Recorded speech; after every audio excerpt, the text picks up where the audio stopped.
ನಮಸ್ಕಾರ ಸ್ನೇಹಿತರೆ ಕೋಪರೇಟಿವ್ ಪ್ರಶ್ನೆಗಳನ್ನು ತಗೊಂಡಿದ್ದೀನಿ. ಈಗ ಎಕ್ಸಾಮ್ಸ್ಗಳ ಹತ್ರ ಇದೆ. ಇತ್ತೀಚೆಗೆ ಬಂದಿದ್ದು ಕೂಡ 2020 ರೀಸೆಂಟ್ ಎಕ್ಸಾಮ್ಸ್ಗೆ. ಇದು ನಿಮಗೆ KMF ಕೂಡ ಹೆಲ್ಪ್ ಆಗುತ್ತೆ. ಯಾಕೆ ಕೋಪರೇಟಿವ್ ಇದೆ, ಮತ್ತೆ any type of disease banks are agriculture related, ಕೃಷಿ ಪತ್ತಿನ ಸಂಘ ಎಲ್ಲದಕ್ಕೂ ಕೂಡ ಇದು ಹೆಲ್ಪ್ ಆಗ್ತಕ್ಕಂಥದ್ದು. ಸಿ ಆಸ್ ಯೂಶುವಲ್ ನಮ್ಮ ಪ್ಲೇಲಿಸ್ಟ್ 150+ ವಿಡಿಯೋಸ್ ನಿಮಗೆ ಸಿಗುತ್ತೆ. ಅಲ್ಲಿ ಹೋಗಿ ನೀವು ನೋಡಬಹುದು ಎಲ್ಲ ವಿಡಿಯೋಸ್ಗಳನ್ನ. ಇಲ್ಲ ಅಂದ್ರೆ ನೀವು ಎಷ್ಟು ನೋಡಕ್ಕಾಗಲ್ಲ, ಬೇರೆ ಬೇರೆ ಕಡೆ ಇನ್ನೂ ಬೇರೆ ಬೇರೆ ಪ್ಲೇಲಿಸ್ಟ್ ಅಲ್ಲಿ ಇದೆ, ಕನ್ನಡ ಸಂವಿಧಾನಕ್ಕೆ ಸಂಬಂಧಪಟ್ಟಂತೆ.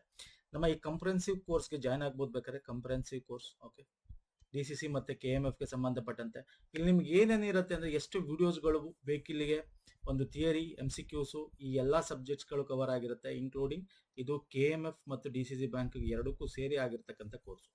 ಓಕೆ, ಎರಡಕ್ಕೂ ಪ್ರಿಪೇರ್ ಆಗೋರು ಯೂಸ್ ಮಾಡ್ಕೋಬಹುದು. ಇದರಲ್ಲಿ ಲಿಂಕ್ಸ್ ಗಳನ್ನ ಕಳಿಸ್ಕೊಡ್ತೀವಿ ನಿಮಗೆ ಇಮೇಲ್ಗೆ, ಮತ್ತೆ ಇದರಲ್ಲಿ ನಿಮಗೆ PDF ಸಿಗುತ್ತೆ. ಒಂದು KMF ರಿಲೇಟೆಡ್ ನಿಮಗೆ ಒಂದು PDF ಇರುತ್ತೆ, ಥಿಯರಿ ಮತ್ತೆ MCQs, ಕೋಪರೇಟಿವ್ ಥಿಯರಿ ಇರುತ್ತೆ. ಅಂಡ್ ಕೋಪರೇಟಿವ್ದು ನಿಮಗೆ ಬ್ಯಾಂಕಿಂಗ್ದು ಒಂದು 500 ಪ್ರಶ್ನೆಗಳು, ಅದರಲ್ಲಿ 400 ಕೋಪರೇಟಿವ್, 100 ಬ್ಯಾಂಕಿಂಗ್ ಇರುತ್ತೆ.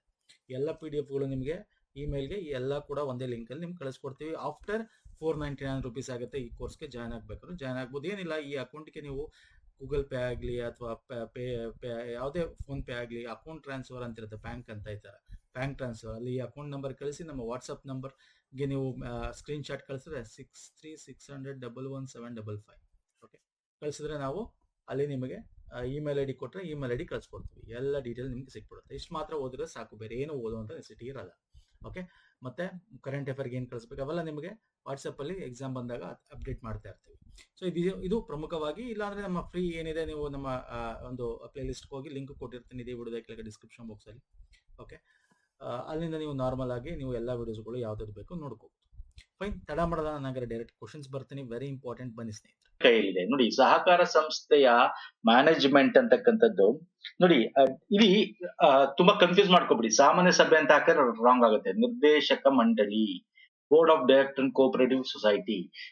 ಈ ಒಂದು ಮೆಂಬರ್ಸ್ ಇಂದ ಎಲೆಕ್ಟ್ ಆಗಿರ್ತಕ್ಕಂಥ, ಓಕೆ, ಯಾರು ಸರ್? ಮೆಂಬರ್ಸ್ ಇಂದ ಎಲೆಕ್ಟ್ ಆಗಿರ್ತಕ್ಕಂಥ, ಸದಸ್ಯರಿಂದ ಎಲೆಕ್ಟ್ ಆಗಿರ್ತಕ್ಕಂಥ ಮಂಡಳಿ ಇರುತ್ತಲ್ಲ, ಅವರ ಕೈಲಿ ಆಡಳಿತ ಇರುತ್ತೆ. ಡಿಸಿಷನ್ ಮೇಕಿಂಗ್ ನೋಡಿ, ಇದೇ ಕ್ವಶನ್ ಇನ್ನೊಂಥರ ಕೇಳ್ತಾನೆ. ಡಿಸಿಷನ್ ಮೇಕಿಂಗ್ ಅಥವಾ ಏನಾದ್ರು ರೆಗ್ಯುಲೇಷನ್ಸ್ ಗಳು ತರಬೇಕು ಅಂದಾಗ, ಒಂದು ಕಾಯ್ದೆಗಳನ್ನ ಅಮೆಂಡ್ ಮಾಡಬೇಕು ಅಂದಾಗ ಸಾಮಾನ್ಯ ಸಭೆಯಲ್ಲಿ ಇರುತ್ತೆ. ಸಾಮಾನ್ಯ ಸಭೆ ಕೂತ್ಕೊಂಡು ಮಾಡ್ಬೇಕು. Okay, the management of cooperative society vested with managing committee elected by it's member. ಯಾರು ಇರ್ತಾರೆ? ಡೈರೆಕ್ಟರ್ಸ್ ಇರ್ತಾರೆ.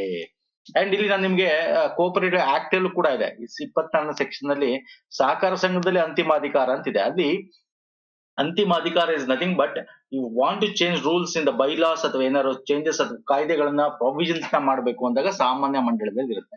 ಆಡಳಿತ ಮಾಡೋರು ಯಾರು? ಇಲ್ಲಿ ಮ್ಯಾನೇಜ್ಮೆಂಟ್ ಮಾಡೋರು ಯಾರು, ಆಡಳಿತ ಮಾಡೋರು ಯಾರು ಅಂತ ಕೇಳಿರೋದು ನಿರ್ದೇಶಕ ಮಂಡಳಿ ಇಸ್ ದ ರೈಟ್ ಆನ್ಸರ್. ಅರ್ಥ ಆಗ್ತಿದೆಯಲ್ಲ? Yes sir. ನೆಕ್ಸ್ಟ್ ಬರ್ತೇನೆ. ಕೇಂದ್ರೀಯ ಅಡಿಕೆ ಮತ್ತು ಕೊಕೋವಾ ಮಾರುಕಟ್ಟೆ ಮತ್ತು ಪ್ರೊಸೆಸಿಂಗ್ ಸಹಕಾರ ನಿಯಮಿತ ಕ್ಯಾಂಪ್ಕೋ ಯಾವ ರಾಜ್ಯಗಳನ್ನ ಒಳಗೊಂಡಿದೆ?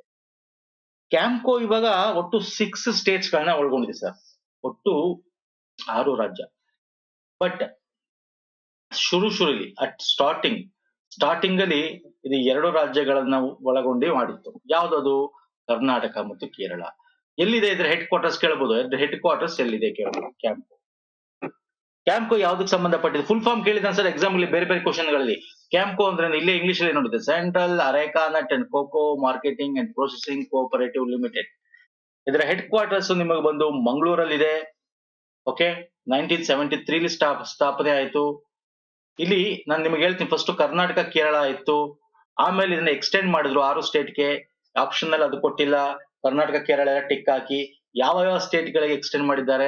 Gujarat, Maharashtra, Uttar Pradesh, Madhya Pradesh, new Delhi, Bihar, Tamil Nadu, Odisha, Assam and Goa. ಇಲ್ಲಿ ಪ್ರಮುಖವಾಗಿ ಇದೊಂದೇ ಅಲ್ಲ, ಬೇರೆ ಬೇರೆ ಇನ್ನೂ ಅದಷ್ಟು ರಾಜ್ಯಗಳಿಗೆ ಬ್ರಾಂಚಸ್ ಗಳು ಇವೆ. ಈ ಒಂದು ಕೋಆಪರೇಟಿವ್ ಸಂಬಂಧಪಟ್ಟಂತೆ ಇದರ ಕಂಪನೀಸ್ ಗಳು ಕೂಡ ಎಸ್ಟಾಬ್ಲಿಷ್ ಮಾಡಿದ್ದಾರೆ. ಪುತ್ತೂರು ಹತ್ರ ಮಂಗಳೂರಲ್ಲಿ ಮಾಡಿದ್ದಾರೆ.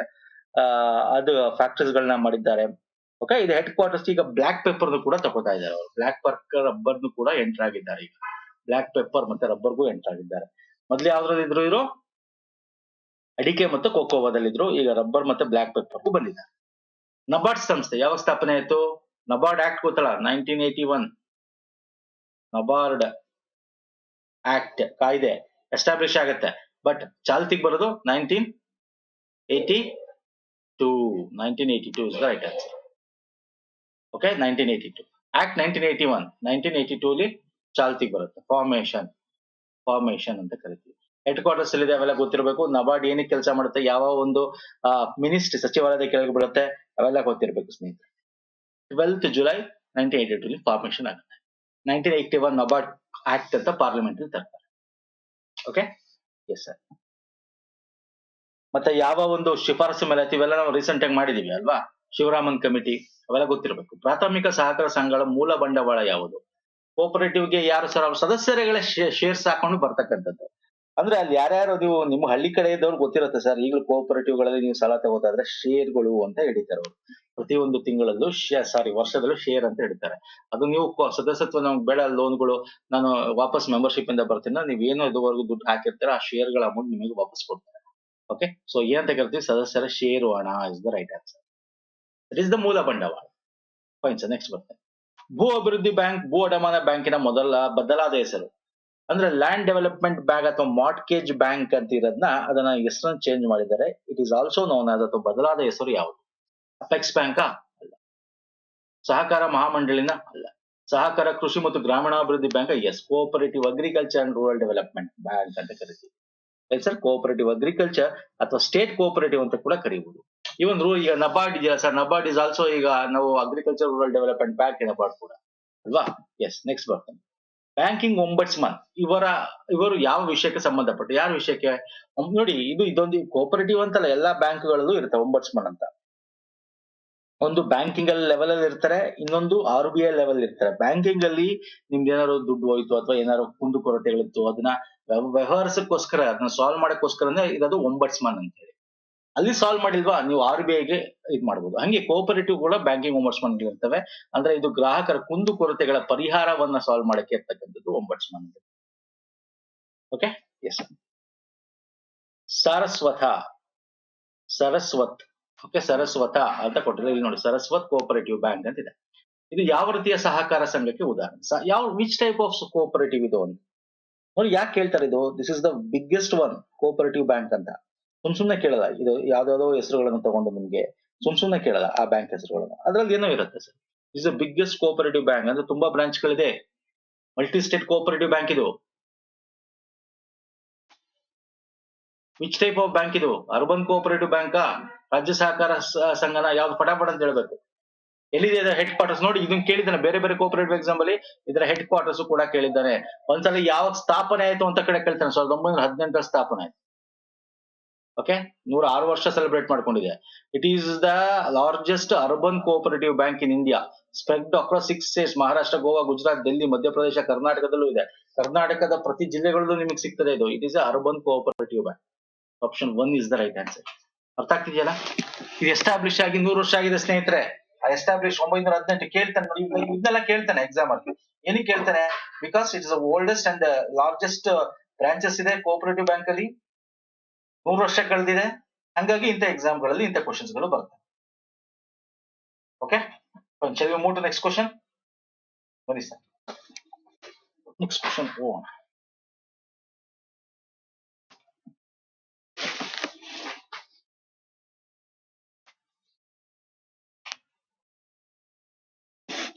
ಬ್ಯಾಂಕಿನಲ್ಲಿ ಗ್ರಾಹಕರು ಉಳಿತಾಯ ಖಾತೆ ಹೊಂದಿದ್ದರೆ ಅದು ಬ್ಯಾಂಕ್ ಮತ್ತು ಗ್ರಾಹಕರ ಮಧ್ಯ ನೋಡಿ ಎಂತ ಸಾಮಾನ್ಯ ಸಂಬಂಧ ತರುತ್ತದೆ. ಇಲ್ಲಿ ಕ್ರೆಡಿಟರ್ ಡೆಟ್ಟರ್ ಕ್ರೆಡಿಟರ್ ಅಂತಿದೆ. ಏಜೆಂಟ್ ಪ್ರಿನ್ಸಿಪಲ್, ಲೆಸ್ಸರ್ ಲೀಸಿ ಅಂತಿದೆ. ಇಲ್ಲಿ ಒಂದ್ ತಿಳ್ಕೊಬೇಕು, ಯಾರು ದುಡ್ಡು ಕೊಡ್ತಾರಲ್ಲ ನೋಡಿ, ಇಲ್ಲಿ ಕ್ವಶನ್ ಏನ್ ಕೇಳಿದ್ರೆ ಅದನ್ನ ಫಸ್ಟ್ ಅರ್ಥ ಮಾಡ್ತೀವಿ. ಬ್ಯಾಂಕು ಮತ್ತೆ ಗ್ರಾಹಕರ ಖಾತೆ ನಡುವೆ ಆಗ್ತಕ್ಕಂಥ ಟ್ರಾನ್ಸಾಕ್ಷನ್ಸ್ ಅಲ್ವಾ ಸರ್. ಬ್ಯಾಂಕು ಇಲ್ಲಿ ಉಳಿತಾಯ ಖಾತೆ ಅಂತ ಕೊಟ್ಟಿದ್ದಾನೆ. ಅದು ಬ್ಯಾಂಕು ಮತ್ತು ಗ್ರಾಹಕರ ಮಧ್ಯೆ ರಿಲೇಷನ್. ಬ್ಯಾಂಕ್ ಫಸ್ಟ್ ಬರ್ಬೇಕು, ಗ್ರಾಹಕರು ಸೆಕೆಂಡ್ ಬರ್ಬೇಕು. ಸೊ ಇಲ್ಲಿ ಯಾವ್ದು ಬರುತ್ತೆ? ಬ್ಯಾಂಕ್ ನ ಡೆಟ್ಟರ್ ಅಂತ ಕರಿತೀವಿ, ಯಾರು ದುಡ್ಡು ತಗೋತಾರೆ ಅವ್ರನ್ನ ಕ್ರೆಡಿಟರ್ ಅಂತ ಕರಿತೀವಿ ಅಲ್ವಾ. Debtor is someone who owes money to a creditor who is a person to entity to lend the money. is a person or entity that lent to the money. The debtor is obligated to repay the money usually with interest with a set time frame. ಅಂದ್ರೆ banks are called debtor as well as ನೋಡಿ, ಇದು depend, ಇದು ಯಾವ type of deposit ಇರುತ್ತೋ ಅದ್ರ ಮೇಲೆ depend. Okay, ಇಲ್ಲಿ bank ಮತ್ತು ಗ್ರಾಹಕರ ನಡುವೆ ನಾವೆಂತ ಕರಿತೀವಿ? ಡೆಟ್ಟರ್ ಅಂಡ್ ಕ್ರೆಡಿಟರ್ ಅಂತ ಕರಿತೀವಿ. ಒಂದು ಸಹಕಾರ ಸಂಘವನ್ನು ಪ್ರಾರಂಭಿಸಲು ಕಡಿಮೆ ಅಂದ್ರೆ ಎಷ್ಟು ಸದಸ್ಯರು ಬೇಕು? ಎಷ್ಟು ಸದಸ್ಯರು ಬೇಕಾಗುತ್ತೆ ಸರ್ ಒಂದು ಕೋಪರೇಟಿವ್ ಸಂಘ ಸ್ಥಾಪನೆ ಮಾಡಕ್ಕೆ ಹೇಳ್ತೀರಾ? ಕನ್ಫ್ಯೂಸ್ ಆದ್ರೆ ಬೇಡ, ಇದು ನಾನು ಬೇಕಾದ್ರೆ ಆಮೇಲೆ ಡಿಸ್ಕಸ್ ಮಾಡ್ತೀನಿ. ಓಕೆ, ನೋಡೋಣ. ಕನ್ಫ್ಯೂಸ್ ಮಾಡ್ಕೋಬೇಡಿ. ಇನ್ನೊಂದ್ಸಲ ಇನ್ನೊಂದಷ್ಟು ಮುಂದೆ ಬರುತ್ತೆ ಎಕ್ಸಾಮ್ ಇದು, ಅಲ್ಲಿ ನಾನು ಇನ್ನೂ ಡೀಟೇಲ್ ಆಗಿ ಹೇಳ್ತೀನಿ. With example ತಗೊಂಡ್ಬರ್ತೇನೆ. ಸೊ ಇದು ಒಂದು ಸಹಕಾರ ಸಂಘ ಪ್ರಾರಂಭಿಸಲು ಕಡಿಮೆ ಅಂದ್ರೂ ಮಿನಿಮಮ್ 20 ಪೀಪಲ್ ಬೇಕು. ಇದೆಯಲ್ಲ ನಮ್ಮ ಕೋಪರೇಟಿವ್ ಆಕ್ಟ್ 1957 ಅಲ್ಲಿ ಇದೆ. ಕರ್ನಾಟಕ ಕೋಪರೇಟಿವ್ ಆಕ್ಟ್ ಸೆಕ್ಷನ್ 6 ಪ್ರಕರಣ 6 ಅಲ್ಲಿ ಬರುತ್ತೆ. 20ಕ್ಕಿಂತ ಕಡಿಮೆ ಇರತಕ್ಕದ್ದಲ್ಲ ಅಂತ ಹೇಳುತ್ತೆ ಅದು. ಓಕೆ, 20ಕ್ಕಿಂತ ಕಡಿಮೆ ಇರತಕ್ಕದ್ದಲ್ಲ ಅಂತ.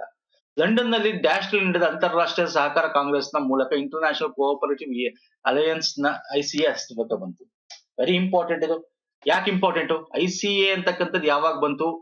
ಓಕೆ, ಅಂದ್ರೆ ನಮ್ಮ ಕೋಆಪರೇಟಿವ್ ಅಲಯನ್ಸ್ಗೆ ಒಂದು ದೊಡ್ಡದಾದ ಸಂಸ್ಥೆ ಅಂತ ಹೇಳ್ಬೋದು ಇದನ್ನ. ಅಂಡ್ ಇದು ಮೀಟಿಂಗ್ ಗಳಾಗತ್ತೆ ಭಾರತದಲ್ಲಿ ಈಗ 2024 ಆಯ್ತು ಎಂಡ್ ಅಲ್ಲಿ.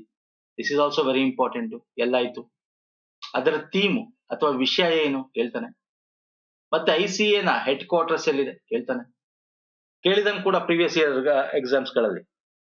ಸೊ ICA 1895 ಲಂಡನ್ ನಲ್ಲಿ ಆಗುತ್ತೆ ಸ್ನೇಹಿತರೆ. ಇದರ ಹೆಡ್ ಕ್ವಾರ್ಟರ್ಸ್ ಬಂದು ಬ್ರುಸೆಲ್, ಬೆಲ್ಜಿಯಂ ಅಲ್ಲಿ ಇದೆ ಈಗ. Okay, so very important. And ಇದರದು ಏಷ್ಯಾ ಪೆಸಿಫಿಕ್ ಹೆಡ್ ಆಫೀಸ್ ಬಂದು ಡೆಲ್ಲಿ ಇದೆ. ಏಷ್ಯಾ ಪೆಸಿಫಿಕ್ ಹೆಡ್ ಆಫೀಸ್ ಬಂದು ಡೆಲ್ಲಿ ಬ್ರಾಂಚು. ಓಕೆ, ಅಂಡ್ ಇದರ ಒಂದು ಅಲಯನ್ಸ್ ಯಾವಾಗ 1985 ಅಲ್ಲಿ ಫಸ್ಟ್ ಕೋಆಪರೇಟಿವ್ ಕಾಂಗ್ರೆಸ್ ಒಂದು ಸಮ್ಮೇಳನ ಮುಖಾಂತರ ಸ್ಥಾಪನೆ ಆಗುತ್ತೆ. ಎಲ್ಲಿ ಸರ್? ಲಂಡನ್ ಸ್ಥಾಪನೆ ಆಗುತ್ತೆ, ಇಂಗ್ಲೆಂಡ್ ಅಲ್ಲಿ 19 ಆಗಸ್ಟ್ 1985. ಈಗ 2024ರಲ್ಲಿ ಭಾರತದಲ್ಲಿ 25ರಿಂದ 30 ನವೆಂಬರ್ ಅಲ್ಲಿ ನಡೆದಿದೆ ಗ್ಲೋಬಲ್ ಕಾನ್ಫರೆನ್ಸ್ ಇಂಡಿಯಾದಲ್ಲಿ. This is very important sir ಎಕ್ಸಾಮ್ಗೆ. ಯಾಕೆ ಇಂಪಾರ್ಟೆಂಟ್ ಆಗುತ್ತೆ? ಈಗ 2025ರಲ್ಲಿ ಏನಿದೀವಿ ನಾವು, 2025 ನಮ್ಗೆ United nation international year of cooperative. ಹಾಗಾಗಿ 33,000ಕ್ಕಿಂತ ಹೆಚ್ಚು ಜನ ಬಂದು ಇಲ್ಲಿ ಜಾಯ್ನ್ ಆಗಿ ಬೇರೆ ಬೇರೆ ಕಡೆ ಎಲ್ಲಾ ರೀತಿಯಾದ ಕೋಆಪರೇಟಿವ್ ಸೊಸೈಟಿಗಳಿಂದ ಬಂದು ಭಾಗಿಯಾಗಿದ್ರು. ಯಾಕೆ? ಈ ವರ್ಷ ಕೇಳ್ತಾನೆ ಎಕ್ಸಾಮ್ ಅಲ್ಲಿ 2025 ಯಾವ ವಿಶ್ವಸಂಸ್ಥೆಯ ದಿನ ಅಂದ್ರೆ ವರ್ಷ ಅಂತ ಕೇಳ್ತಾನೆ. Cooperative very important. ಅಂಡ್ ಈಗ ಡೆಲ್ಲಿಲಿ ಏನ್ ನಡೀತು, ಇಂಡಿಯಾದಲ್ಲಿ ಏನ್ ನಡೀತು ಸ್ನೇಹಿತರೆ? Okay, global conference ICA 2024 theme ಏನೋ ಕೇಳಬಹುದು. Cooperative build prosperity for all ಅಂತ. ಅಂದ್ರೆ ನಮ್ದು ಹಿಂದಿಲಿ ವಿಷನ್ ಇದೆಯಲ್ಲ, ಸಹಕಾರ ಸೆ ಸಮೃದ್ಧಿ ಅಂತ, ಸಹಕಾರದಿಂದ ಸಮೃದ್ಧಿ ಅಂತ. Cooperative build prosperity for all ಅಂತ. ಓಕೆ, ಎರಡರಲ್ಲಿ ಯಾವ್ದು ಬೇಕಾ? ಇಂಗ್ಲಿಷ್ ಅಲ್ಲಿ ಕೇಳಬಹುದು, ಕನ್ನಡದಲ್ಲೂ ಕೇಳಬಹುದು. ಹಿಂದಿಲಿ ಇರತಕ್ಕಂಥ ಸಹಕಾರ ಸೆ ಸಮೃದ್ಧಿ, ಸಹಕಾರದಿಂದ ಸಮೃದ್ಧಿ, ಅದನ್ನ ಇಂಗ್ಲಿಷ್ ಅಲ್ಲಿ cooperative build prosperity for all ಅಂತ ಕರೀತೀವಿ ಥೀಮ್. ನೋಡಿ ಇವೆಲ್ಲ ನೋಡಿ ಕರೆಂಟ್ ಅಫೇರ್ಸ್ ನಲ್ಲಿ ಹಿಂಗ್ ಅಪ್ಡೇಟ್ ಆಗ್ತಾ ಇರ್ಬೇಕು ಸ್ನೇಹಿತರೆ. ಈಗ ಕರೆಂಟ್ ಅಫೇರ್ ಇರೋದೇ ನಿಮಗೆ ಕೇಳ್ತಾರೆ. ಬೇಕಾದ್ರೆ ICA ಬಗ್ಗೆ 2-3 ಕ್ವಶನ್ಸ್ ಕೇಳ್ಬೋದು ನಿಮಗೆ ಈಗ ಅಪ್ಕಮಿಂಗ್ ಇರತಕ್ಕಂಥ ಎಕ್ಸಾಮ್ಗಳಲ್ಲಿ. ನೆಕ್ಸ್ಟ್ ಬರ್ತೇನೆ. ಭಾರತದ ಸಹಕಾರ ಸಂಘಗಳ ಮೂಲಕ ನಡೆದ ಬಿಳಿ ಕ್ರಾಂತಿ, ವೈಟ್ ರೆವಲ್ಯೂಷನ್. ಹೇಳಿ ಸರ್, ವೈಟ್ ರೆವಲ್ಯೂಷನ್ ನ ನಾವು ಮಿಲ್ಕ್ ರೆವಲ್ಯೂಷನ್ಸ್ ಅಂತೆಲ್ಲ ಕರಿತೀವಲ್ಲ, ಈಗ ಇನ್ನೊಂದಿದೆ ವೈಟ್ ರೆವಲ್ಯೂಷನ್. ಯಾವ್ದು ಸರ್? ಬಿಳಿ ಕ್ರಾಂತಿ, ವೈಟ್ ರೆವಲ್ಯೂಷನ್ 2.0 ಗೊತ್ತಿರಬೇಕು ಅದು ಕೂಡ. ಅಂದ್ರೆ ವರ್ಗೀಸ್ ಕುರಿಯನ್. ಇದು ಈಸಿ ಕ್ವಶನ್ ಇದೆ, ಬಟ್ ಈಗ ನಾನು ಯಾಕೆ ಈ ಕ್ವಶನ್ ತಗೊಂಡಿದ್ದು ಅಂದ್ರೆ ಈಗ ನೋಡಿ ವರ್ಗೀಸ್ ಕುರಿಯನ್ ಈಗ 2.0 ಇದರ ಪರ್ಪಸ್ ಏನು? ಬಿಳಿ ಕ್ರಾಂತಿ ವೈಟ್ ರೆವಲ್ಯೂಷನ್ 2.0 ಯಾರು ಅದನ್ನ ಘೋಷಣೆ ಮಾಡಿದ್ರು? Very important sir. ಇಂಥದ್ದು ಕೇಳ್ತಾನೆ ಎಕ್ಸಾಮ್ ಅಲ್ಲಿ. ಆಪರೇಷನ್ ಫ್ಲಡ್ ಅಂತ ಕೂಡ ಕರಿತೀವಿ ವೈಟ್ ರೆವಲ್ಯೂಷನ್. ಅಮಿತ್ ಶಾ ಅವರು ರೆವಲ್ಯೂಷನ್ 2.0 ವೈಟ್ ರೆವಲ್ಯೂಷನ್ 2.0 ಬಗ್ಗೆ ಮಾತಾಡ್ತಾರೆ. ಹಾಗೆ ಮಾರ್ಗದರ್ಶಿಕ ಅಂತಕ್ಕಂಥ ಒಂದು 2 lakh ನ್ಯೂ ಮಾಧ್ಯಮಿಕ ಪ್ರೈಮರಿ ಅಗ್ರಿಕಲ್ಚರ್ ಕೋಆಪರೇಟಿವ್ ಸೊಸೈಟಿನ ಡೆವಲಪ್ ಮಾಡಬೇಕು ಅಂತ ಹೇಳ್ತಾರೆ. ಎಲ್ಲಿ ಕೋಆಪರೇಟಿವ್ ಪಂಚಾಯತಿಗಳಲ್ಲಿ ಇಲ್ಲ ಅದೆಲ್ಲ ಕೋಆಪರೇಟಿವ್ ಮಿಲ್ಕ್ ಡೈರೀಸ್ ಗಳನ್ನ ಮಾಡಬೇಕು ಅಂತ ಹೇಳ್ತಾರೆ. ಯಾವ ಪಂಚಾಯತಿಗಳಲ್ಲಿ ಇಲ್ಲ ಅದೆಲ್ಲ ಡೆವಲಪ್ ಮಾಡಬೇಕು ಅಂತ ಹೇಳ್ತಾರೆ. ಸೊ ಇದರ ಪರ್ಪಸ್ ಏನು? ವೈಟ್ ರೆವಲ್ಯೂಷನ್ ಪರ್ಪಸ್ ಏನು? ಈಗ 1970 ಡಾಕ್ಟರ್ ವರ್ಗೀಸ್ ಕುರಿಯನ್ ಇಟ್ಕೊಂಡು ವೈಟ್ ರೆವಲ್ಯೂಷನ್ ಮಾಡಿದ್ರು ಅಲ್ವಾ? ಬಿಳಿ ಕ್ರಾಂತಿ ತಂದ್ರು. ಎಲ್ಲರಿಗೂ ಹಾಲು ಸಿಗ್ತಾ ಇತ್ತು, ಅಮೂಲ್ ಬಂತು, ನಂದಿನಿ ಬಂತು ಅಲ್ವಾ, ನಮ್ದು KMF ಬಂತು. ಸೊ ಈ ವೈಟ್ ರೆವಲ್ಯೂಷನ್ 2.0 ಮಹತ್ವ ಏನು? ಉದ್ದೇಶ ಏನಾಗರೆ? ಆಬ್ಜೆಕ್ಟಿವ್ ಏನು? ಮುಂದೆ ಹಾಲನ್ನ ಜಾಸ್ತಿ ಮಾಡಬೇಕು, ಹಾಗೆ ಎಂಪವರ್ಮೆಂಟ್ ಮಾಡಬೇಕು. ನೋಡಿ, the target is dairy cooperative project to procure 100 million kilograms of the milk by the end of the 5th year. 5 ವರ್ಷಗಳ ಕಾಲ ಇದನ್ನ ನಾವು ಮಾಡಬೇಕು.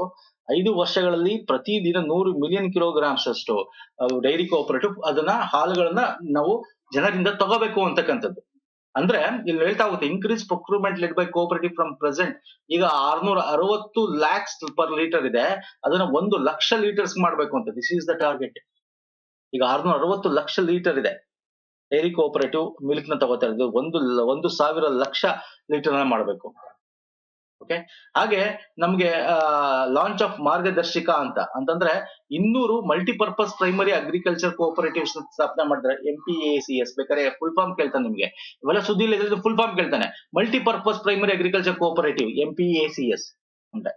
ಓಕೆ, ಅಂದ್ರೆ ಇದರಿಂದ ಏನಾಗುತ್ತೆ, ನಾವು ಎಲ್ಲಿ it will foster new cooperative, ಹೊಸ ಕೋಆಪರೇಟಿವ್ ಮಿಲ್ಕ್ ಸಂಬಂಧಪಟ್ಟಂತೆ ಪಂಚಾಯತ್ಗಳಲ್ಲಿ which is don't have one of the agriculture, fisheries and dairy related activities.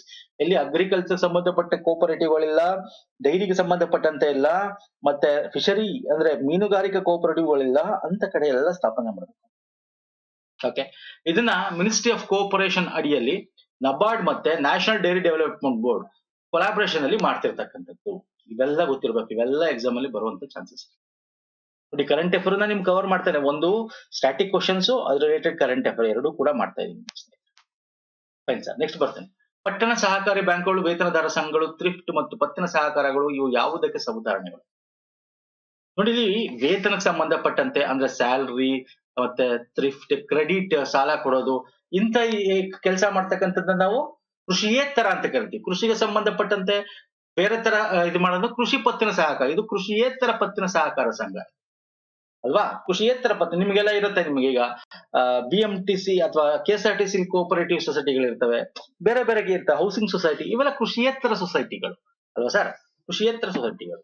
Next, Karnataka ಸಹಕಾರ ಸಂಘಗಳ ಕಾಯ್ದೆ ಅಡಿ ಸಹಕಾರ ಸಂಘ ಅಂದ್ರೆ KC ಕರ್ನಾಟಕ ಸೊಸೈಟಿ ಆಕ್ಟ್ ನ ಅಡಿಯಲ್ಲಿ ಕೋಆಪರೇಟಿವ್ ಸಂಘ ಅಂದ್ರೆ ಅದು ಕರ್ನಾಟಕ ಕೋಆಪರೇಟಿವ್ ಸೊಸೈಟಿ ಕಾಯ್ದೆಯಲ್ಲಿ ನೋಂದಣಿ ಆಗಿರ್ಬೇಕು ಅಥವಾ ನೋಂದಣಿ ಆಗಿರುವಂತೆ ಪರಿಗಣಿಸಲ್ಪಟ್ಟಿರ್ಬೇಕು. ಹಂಗಾದ್ರೆ B ಅಥವಾ C is the right answer. ಇದು ಕರೆಕ್ಟು ಅಥವಾ ಇದು ಕರೆಕ್ಟು ಆರ್ ಇದು ಕರೆಕ್ಟ್. ಹಾಗಾಗಿ B ಮತ್ತೆ C is the right answer. ಇದಿದೆ ಸರ್, ಕೋಆಪರೇಟಿವ್ ಸೊಸೈಟಿ ಆಕ್ಟ್ ಅಂತ ಅಲ್ಲಿ ಡೆಫಿನಿಷನ್ ಎಲ್ಲ ಇದೆ. Cooperative society refers to society that is registered or deem to be registered under the provision of this act ಅಂತ. ಇಲ್ಲಿ ನೋಡಿ, ಇಂಗ್ಲಿಷ್ ಅಲ್ಲೂ ಅದೇ ಕೊಟ್ಟಿದೆ. Society registered under the KCS act, a society deem to be registered under KCS act ಅಂತ. So B ಅಥವಾ C is the right answer. Option ಅರ್ಥ ಆಗ್ತಿದೆಯಲ್ಲ? Yes sir. Next, ಸಹಕಾರ ಸಂಘಗಳ ನೋಂದಣಿಗೆ ಅರ್ಜಿ ಸಲ್ಲಿಸುವ ಪ್ರತಿಯೊಬ್ಬ ಸದಸ್ಯನ ವಯಸ್ಸು ಎಷ್ಟಿರಬೇಕು? Simple question sir. ಎಷ್ಟು ಮೇಜರ್ ಆಗಿರ್ಬೇಕು? ಮೇಜರ್ ಅಂದ್ರೆ ಏನು ನೀವು ವೋಟ್ ಮಾಡ್ತೀರಿ, ಎಷ್ಟಾಗಿರ್ಬೇಕು? 18 ಆಗಿರ್ಬೇಕು. ಸೊ 18 ಇದೆ, ಅಡ್ಮಿಷನ್ ಟಿಕ್ ಹಾಕಿ. 18 ಇದೆ, 18 ಇಯರ್ಸ್ ಓಲ್ಡ್. ನಮ್ಮ ಕೋಆಪರೇಟಿವ್ ಸೊಸೈಟಿ ಆಕ್ಟ್ 1912 ಅಲ್ಲೂ ಹೇಳುತ್ತೆ, ಬೈಲಾಸ್ ಗಳಲ್ಲಿ ಹೇಳುತ್ತೆ. ಮ್ಯಾಕ್ಸಿಮಮ್ ಏಜ್ ಬೇಕಾದ್ರೆ ಇಲ್ಲ, ಸೆಟ್ ಮಾಡ್ಬೋದು ಬೇಕಾದ್ರೆ ಮ್ಯಾಕ್ಸಿಮಮ್ ಏಜ್ ಬೈಲಾಗಳಲ್ಲಿ ಅಮೆಂಡ್ ಮಾಡಿ ಸೆಟ್ ಮಾಡ್ಬೋದು. Okay, next, Vaikuntha Mehta national institute of cooperative management WAMNICOM ಭಾರತದ ಯಾವ ನಗರದಲ್ಲಿದೆ? Pune, Mumbai, Delhi, Bengaluru. Again it is what is this ಅಂತ ಕೇಳ್ತಾನೆ, ಫುಲ್ ಫಾರ್ಮ್ ಕೇಳ್ತಾನೆ. ಕೇಳಿದಾನೆ ಎಕ್ಸಾಮ್ ಅಲ್ಲಿ ಪ್ರೀವಿಯಸ್ ಬೇರೆ ಬೇರೆ ಬ್ಯಾಂಕ್ಗಳಲ್ಲಿ. WAMNICOM ಅಂದ್ರೇನು? Vaikuntha Mehta national institute of cooperative management. ಅದೇ ಹೇಳುತ್ತೆ ಮ್ಯಾನೇಜ್ಮೆಂಟ್ ಅಂತ. ಇದರದ್ದು ಪುಣೆ ಅಂದ್ರೆ ಏನರ್ಥ? ನಿಮ್ಗೆ ಇದು ಕೋಆಪರೇಟಿವ್ ಸಂಬಂಧ ಟ್ರೈನಿಂಗ್ ಕೊಡ್ತಕ್ಕಂಥದ್ದು. ಇದು 1967ರಲ್ಲಿ ಸ್ಥಾಪನೆ ಆಗುತ್ತೆ ಸರ್. ಈ SV-ಗಳೆಲ್ಲ ಇಂಪಾರ್ಟೆಂಟ್. ಯಾಕೆ ಕೊಡ್ತಾ ಇದ್ದೀನಿ? ಸುಮ್ಮನೆ ಕೊಡ್ತಾ ಇಲ್ಲ. ಪ್ರೀವಿಯಸ್ ಇಯರ್ ಗಳಲ್ಲಿ ಕೇಳಿದಾನೆ ಬೇರೆ ಬೇರೆ ಎಕ್ಸಾಮ್ಗಳಲ್ಲಿ, ಕೋಆಪರೇಟಿವ್ ಎಕ್ಸಾಮ್ಗಳಲ್ಲಿ, district bank, DCC bank. Okay, ಇದೊಂದು national council for cooperative training NCCT ಅಡಿಯಲ್ಲಿ ಒಂದು ಟ್ರೈನಿಂಗ್ ಇನ್ಸ್ಟಿಟ್ಯೂಟ್ ಆಗಿ ಇದನ್ನ ಮಾಡಿರ್ತಕ್ಕಂಥದ್ದು. 1967ರಲ್ಲಿ ಪೂನಾದಲ್ಲಿ ಇದು ಇರ್ತಕ್ಕಂಥದ್ದು.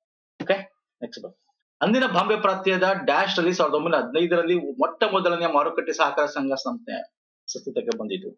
ಬಾಂಬೆ ಪ್ರಾಂತ್ಯ, ಅವಾಗ ಬಾಂಬೆ ಅಂದ್ರೆ ಬೆಳಗಾಂ, ಮುಂಬೈ ಇಂಡಿಯನ್ಸ್ ಅಂತ ಕರಿತೀವಿ. ಯಾವುದು? ಬೆಳಗಾಂ, ಧಾರವಾಡ, ಹುಬ್ಳಿ ಅಲ್ವಾ? ಮುಂಬೈ ಇಂಡಿಯನ್ ಅಂತ ಕರಿತೀವಿ. ಹುಬ್ಳಿ ಆಗಿತ್ತು. ಓಕೆ, ನೆಕ್ಸ್ಟ್, ಮಾಧ್ಯಮಿಕ ಸೆಕೆಂಡರಿ ಅಥವಾ ಮಾಧ್ಯಮಿಕ ಅಂದ್ರೆ ಸೆಕೆಂಡರಿ, ದ್ವಿತೀಯ. ಓಕೆ, ಸಹಕಾರ ಸಂಘ ಒಂದು ಏನಾಗಿರುತ್ತೆ? ಅದೊಂದು ಕೋಆಪರೇಟಿವ್ ಸಂಘ ಅಷ್ಟೇ. ಅದು ಕೂಡ ಕೋಆಪರೇಟಿವ್ ಒಕ್ಕೂಟ ಅಥವಾ ಯೂನಿಯನ್, ಕೋಆಪರೇಟಿವ್ ಒಕ್ಕೂಟ ಅಥವಾ ಫೆಡರೇಷನ್, ಇಲ್ಲಿ ಇಂಗ್ಲಿಷ್ ಇದೆ ನೋಡ್ಕೊಳ್ಳಿ. ಸಹಕಾರ ಸಗಟು ಸಂಘ ಅಂದ್ರೆ ಹೋಲ್ಸೇಲ್ ಸೊಸೈಟಿ. ಹೌದು ಸರ್, ಎಲ್ಲವೂ correct. All of the above is right answer. Second level ಬರುತ್ತಲ್ಲ ನಮ್ಗೆ, ತಾಲೂಕು ಅಥವಾ ಜಿಲ್ಲಾ ಮಟ್ಟದಲ್ಲಿ ಬರುತ್ತಲ್ಲ ಅಲ್ವಾ? ತಾಲೂಕು ಜಿಲ್ಲಾ ಮಟ್ಟದಲ್ಲಿ. Fine sir. Next, LAMPS full form ಅಂದ್ರೆ ಏನು ಹೇಳ್ತೀರಾ? ಲಾರ್ಜ್ ಏರಿಯಾ ಮಲ್ಟಿಪರ್ಪಸ್ ಸೊಸೈಟಿನ, ಲಾರ್ಜ್ ಸೈಜ್ ಮಲ್ಟಿಪರ್ಪಸ್ ಕೋಆಪರೇಟಿವ್ ಸೊಸೈಟಿನ, ಲಾರ್ಜ್ ಅಗ್ರಿಕಲ್ಚರ್ ಮಲ್ಟಿಪರ್ಪಸ್ ಕೋಆಪರೇಟಿವ್ ಸೊಸೈಟಿನ? ಹೌದು sir, large area multipurpose cooperative society ಏನಕ್ಕಿರೋದು ಗೊತ್ತಿರಬೇಕು. ಒಂದು ಕೇಳಿದಾನೆ ಎಕ್ಸಾಮ್ ಅಲ್ಲಿ.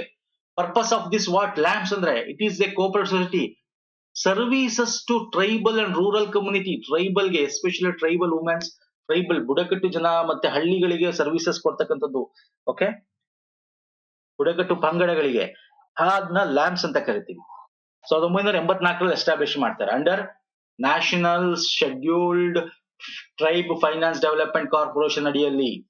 ಎಲ್ಲ ಇಂಪಾರ್ಟೆಂಟ್ ಪಾಯಿಂಟ್ಸ್ ಸ್ನೇಹಿತರೆ.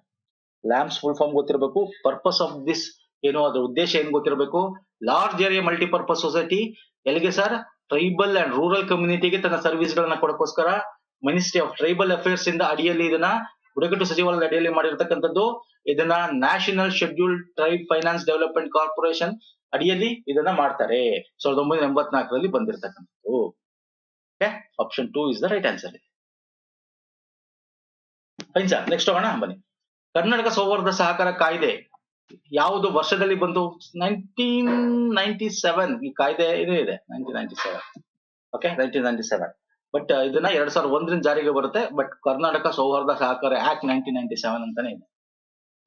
ನೆಕ್ಸ್ಟ್ ಬರ್ತೀನಿ. ಪ್ರಧಾನಮಂತ್ರಿ ಜನ್ಧನ್ ಯೋಜನಾ ಅಡಿಯಲ್ಲಿ ಖಾತೆದಾರನಿಗೆ ಈ ಮೊತ್ತದವರೆಗೂ ಜೀವ ವಿಮಾ ಸಿಗುತ್ತದೆ. ನೋಡಿ, ಅಗೇನ್ ಕರೆಂಟ್ ಅಫೇರ್ಸ್. ಇಲ್ಲಿ ಎರಡು ರೀತಿ ಸಿಗುತ್ತೆ ನಿಮ್ಗೆ ಜನ್ಧನ್ ಅಕೌಂಟ್ ಅಲ್ಲಿ. ಒಂದು ಇನ್ಶೂರೆನ್ಸ್, ಲೈಫ್ ಇನ್ಶೂರೆನ್ಸ್ ಬಗ್ಗೆ ಕೇಳಿರೋದಿಲ್ಲಿ. ಓಕೆ ಸರ್, ಯಾವ್ದು ಸರ್?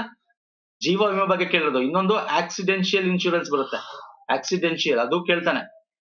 ಆಕ್ಸಿಡೆನ್ಷಿಯಲ್ ಇನ್ಶೂರೆನ್ಸ್ ಎಷ್ಟು ತಿಂಗಳು ನಿಮ್ಗೆ ಕಟ್ಟಾಗತ್ತಲ್ಲ, ಎಷ್ಟು 18 ರೂಪಾಯಿನ ಎಷ್ಟೆಷ್ಟ ಕಟ್ಟಾಗುತ್ತೆ ಸ್ನೇಹಿತರೆ. ಮಕ್ಕಳು 30 ರೂಪಾಯಿನ 50 ದಿನ ಕಟ್ಟಾಗುತ್ತೆ ವರ್ಷಕ್ಕೊಂದ್ಸಲ ನಿಮ್ಮ ಅಕೌಂಟ್ ಇಂದ.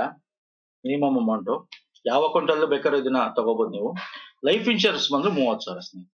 ಆಕ್ಸಿಡೆನ್ಷಿಯಲ್ ಇನ್ಶೂರೆನ್ಸ್ ಬಂದು 2 ಲಕ್ಷ, ಅಪ್ ಟು 2 lakhs. ಮೊದಲು 1 ಲಕ್ಷ ಆಯ್ತು, ಅದನ್ನ 2 lakhs ಮಾಡಿದ್ದಾರೆ. ಲೈಫ್ ಇನ್ಶೂರೆನ್ಸ್ ಬಂದು 30,000. ಸಿ, ವೆರಿ ಮಿನಿಮಮ್ 18 years ಆಗಿರ್ಬೇಕು, 60 years ತನಕ ಇದಾಗಿರ್ಬೇಕು. ಅವೆಲ್ಲ ಒಂದಷ್ಟು ಕಂಡೀಷನ್ಸ್ ಇದೆ. ಬಟ್ ಇಲ್ಲಿ ಕ್ವಶನ್ ಅಲ್ಲಿ ಜೀವ ವಿಮೆ ಲೈಫ್ ಇನ್ಶೂರೆನ್ಸ್ ಕೇಳಿದ್ರೆ ಹಾಗಾಗಿ 30,000. ಅದೇ ಆಕ್ಸಿಡೆನ್ಷಿಯಲ್ ಆಗಿದ್ರೆ 2 ಲಕ್ಷ ತನಕ ಇದೆ. ಕರ್ನಾಟಕ ರಾಜ್ಯ ಸಹಕಾರ ಮಂಡಳವು ಎಲ್ಲಿ ನೆಲೆಗೊಂಡಿದೆ? Karnataka state cooperative federation limited, Bengaluru ಅಂತಾನೆ ಇದೆ. ಅದು ಸರ್ ಆಪ್ಷನ್ 4, ಬೆಂಗಳೂರು. ಮೈಸೂರು ಅಲ್ಲ, ಬೀದರು ಅಲ್ಲ, ಹುಬ್ಳಿ ಅಲ್ಲ. ಸೊ ಇದು ಯಾವಾಗ ಸ್ಥಾಪನೆ ಆಗುತ್ತೆ? 2004 ಸ್ಥಾಪನೆ ಆಗುತ್ತೆ. Karnataka state cooperative urban bank federation limited ಅಂತಾನೆ. ಇದೊಂದು Karnataka state cooperative society act ನ ಅಡಿಯಲ್ಲಿ ಸ್ಥಾಪನೆ ಆಗುತ್ತೆ. Karnataka state cooperative society act 1960 ಒಂದಿದೆ ಕಾಯ್ದೆ. ನೋಡಿ ಎಷ್ಟೊಂದು ಕಾಯ್ದೆಗಳಿವೆ. 1961 ಕಾಯ್ದೆ ಇದೆ ಕರ್ನಾಟಕ ಸ್ಟೇಟ್ ಕೋಆಪರೇಟಿವ್. ಅದರ ಅಡಿಯಲ್ಲಿ ಈ ಕ್ವಶನ್ ಬರುತ್ತೆ. ಸಹಕಾರಿ ಸಂಘದ ಸದಸ್ಯರು ಯಾವಾಗ ಕೊನೆಗೊಳ್ಳುತ್ತದೆ? ಇದು ಸಿಂಪಲ್. ಇದು 1957 ನಲ್ಲೂ ಬರುತ್ತೆ. ಯಾವಾಗ ನಿಮ್ಮ ಸದಸ್ಯತ್ವ ಮೆಂಬರ್ಶಿಪ್ ನೀವು ಬಿಟ್ಟಾಗಲ್ಲ ಸರ್, ನೀವು ಬೇಡ ಮೆಂಬರ್ಶಿಪ್ ತಗೊಂಡ್ರೆ. ಅದಿದೆಯಾ ಆಪ್ಷನ್ ಅಲ್ಲಿ? ಸದಸ್ಯ ಉದ್ದೇಶ ಪೂರ್ವಕವಾಗಿ ಸುಸ್ತಿದಾರ, ಡಿಕ್ಲೇರ್ಡ್ ವಿಲ್ಫುಲ್ ಡಿಫಾಲ್ಟರ್. ಉದ್ದೇಶ ಪೂರ್ವಕವಾಗಿ ಅಲ್ಲ, ನೀವು ಕಟ್ಟಕ್ಕಾಗದೆ ಇದ್ರೆ ಅವಾಗ ನಿಮ್ಮನ್ನ ತೆಗ್ದಾಕ್ತಾರೆ. ನೀವು ಲೋನ್ ತಗೊಂಡು ಕಟ್ಟಕ್ಕಾಗದೆ ಇದ್ರೆ ನಿಮ್ನ ತೆಗ್ದಿತಾರೆ. ಇದು ಉದ್ದೇಶ ಪೂರ್ವಕ ಆಗಿ ಅಂತಿದೆ ಅಲ್ಲ. ದೇಹದಾಢ್ಯ ಕುಗ್ಗಿದಾಗ ಅಂದ್ರೆ ಫಿಸಿಕಲ್ ಅನ್ಫಿಟ್, 65 ವರ್ಷ ತುಂಬಿದಾಗ್ಲ, ಸದಸ್ಯ ಮೃತನಾದಾಗ ಇಸ್ ದ ರೈಟ್ ಆನ್ಸರ್. ಕೊಟ್ಟಿರೋ ಆಪ್ಷನ್ಸ್ ಪ್ರಕಾರ ಇದೆ. ಎಸ್, ಅವನು ದೇಹದಾಢ್ಯ ಕುಗ್ಗಿದಾಗ ಅಂತಲ್ಲ, ಅವನು ಅನೇಬಲ್ ಟು ಪೇ, ಅವನ ಹತ್ರ ಇನ್ಕಮ್ ಇಲ್ಲ, ಅವನು ದಿವಾಳಿ ಆದ, ಅವಾಗ ಅವನು ದೇಹದಾಢ್ಯ ಅನ್ನೋ ವಯಸ್ಸಾಯ್ತು ಅಥವಾ ಆತರ ಅಲ್ಲ, ಅವನು ಬೇಕಾದ್ರೆ ಮೆಂಟಲ್ ಆದ ಅಂತ ಇಟ್ಕೊಳ್ಳಿ. ಅಂದ್ರೆ ಮಾನಸಿಕವಾಗಿ ಅವನು ಇದಾದ ಅಂದಾಗ ಆವಾಗ್ಲೂ ತೆಗಿತಾರೆ. ಬಟ್ ಆ ಆಪ್ಷನ್ಸ್ ಇಲ್ಲ, ನೋಡ್ಕೊಂಡು ಆನ್ಸರ್ ಮಾಡ್ಬೇಕು. 29 ಸೀಲ್ ಇದೆ. ಮಂಡಳಿ ಸದಸ್ಯ ಅನರ್ಹತೆಗಳು, ಮತ್ತೆ ಯಾವಾಗ ಆಕಸ್ಮಿಕ ಖಾಲಿ ಆಗುತ್ತೆ, ರಾಜೀನಾಮೆ, ಮರಣ, ವಜಾ ಮಾಡುವಿಕೆಯಿಂದ, ಸೊ ಬೇರೆ ಬೇರೆ ಕಾರಣ ಅವೆಲ್ಲ ಇದೆ. ನೋಡಿ ಇಲ್ಲಿ ಏನಿದೆ, ಮರಣ ಇದೆ ಕೊಟ್ಟಿದ್ದಾನೆ. ಸೊ ವ್ಯಕ್ತಿ ಮೃತನ. ಇನ್ನೊಂದು 1960 ಒಂದು ಕ್ವಶನ್ ಇದೆ, ಎಲ್ಲಿದೆ ಅದು ಮುಂದೆ ತಗೋತೀನಿ. ಹಕ್ಕು ಮಾಹಿತಿ 2005 ಅಂದ್ರೆ ರೈಟ್ ಟು ಇನ್ಫಾರ್ಮೇಶನ್ ಆಕ್ಟ್ ಸಹಕಾರಿ ಬ್ಯಾಂಕುಗಳಿಗೆ ಏಕೆ ಅನ್ವಯಿಸಲ್ಲ? ಯಾಕೆ ಬರಲ್ಲ? ಕೋಆಪರೇಟಿವ್ ಬ್ಯಾಂಕ್ ಇದು ಅನ್ವಯಿಸಲ್ಲ. ರೈಟ್ ಇನ್ಫಾರ್ಮೇಶನ್ ಆಕ್ಟ್ ಗೊತ್ತಲ್ಲ ನಿಮ್ಗೆ. ನೀವು ಏನೇ ಒಂದು ಅಲ್ಲಿ ಟ್ರಾನ್ಸಾಕ್ಷನ್ ಆಗಿದ್ರು, ಇನ್ಫಾರ್ಮೇಶನ್ಸ್ ಬೇಕು ಅಂದ್ರೂ ಒಂದು ಅಪ್ಲಿಕೇಶನ್ ಹಾಕಿ ತಗೋಬಹುದು. ಈಗ ಪೊಲೀಸ್ ಸ್ಟೇಷನ್ ತಗೋಬಹುದು, ಕೋರ್ಟ್ ಅಲ್ಲಿ ತಗೋಬಹುದು ಅಲ್ವಾ? ನೀವು ಸರ್ಕಾರದ ಕಂಪನಿಗಳಲ್ಲಿ ತಗೋಬಹುದು. ಆದ್ರೆ ಕೋಆಪರೇಟಿವ್ ಬ್ಯಾಂಕ್ ಒಂದು ಸರ್ಕಾರದ ಪ್ರಾಧಿಕಾರ ಅಲ್ಲ. ಇದು it is not a public authority. ಗೊತ್ತಾಗ್ತಿದೆಯಲ್ಲ? ಸರ್ಕಾರಿ ಸಂಸ್ಥೆಗಳು ತಗೋಬಹುದು, ಅಥವಾ ಸರ್ಕಾರಿ ಸಂಸ್ಥೆಯಿಂದ ಯಾವ್ದಾದ್ರು ಹಣ ಸ್ವೀಕರಿಸಿದ್ರೆ ಆತರ ತಗೋಬಹುದು ಅಲ್ವಾ? ಇದು ಸಾರ್ವಜನಿಕ ಪ್ರಾಧಿಕಾರ, ಪಬ್ಲಿಕ್ ಅಥಾರಿಟಿ ಇಲ್ಲ. ಇದು ಸಿಂಪಲ್ ಕ್ವಶನ್. ಈ ತರ ಎಲ್ಲ ಒಂದೊಂದು ಬರುತ್ತೆ, ತಲೆ ಕೆಡ್ಸ್ಕೊಳಕ್ ಹೋಗ್ಬಿಡಿ ಜಾಸ್ತಿ ಇದ್ರ ಬಗ್ಗೆ. ನೆಕ್ಸ್ಟ್, ಹೊಸದಾಗಿ ನೋಂದಣಿಯಾದ ಸಹಕಾರ ಸಂಘ ಎಷ್ಟು ತಿಂಗಳೊಳಗೆ ವಾರ್ಷಿಕ ಸರ್ವ ಸದಸ್ಯರ ಸಭೆಯನ್ನು ನಡೆಸಬೇಕು? ನೋಡಿ, ಇದನ್ನ ಕ್ವಶನ್ ನೀಟಾಗಿ ಅರ್ಥ ಮಾಡ್ಕೊಳ್ಳಿ. ಇದು ನಾನು ಹೇಳಿದೆ ನಿಮ್ಗೆ, ಅದೇ ಕರ್ನಾಟಕ ಸ್ಟೇಟ್ ಕೋಆಪರೇಟಿವ್ ಆಕ್ಟ್ 1960 ಬರುತ್ತೆ. ಇನ್ನೊಂದು 1957 ಅಲ್ಲಿ ಬೇರೆ ಇದೆ. 1957 ಅಲ್ಲಿ ಏನಿದೆ ಅಂದ್ರೆ ವಾರ್ಷಿಕ ಸಭೆ. ನೋಡಿ, ಪ್ರತಿ ವರ್ಷ ಯಾವಾಗ ನಡೆಯಬೇಕು ಅಂತ ಹೇಳುತ್ತೆ ಇದು 1950. ಅದು ಕೂಡ ಎಕ್ಸಾಂಪಲ್ ಬಂದಿದೆ.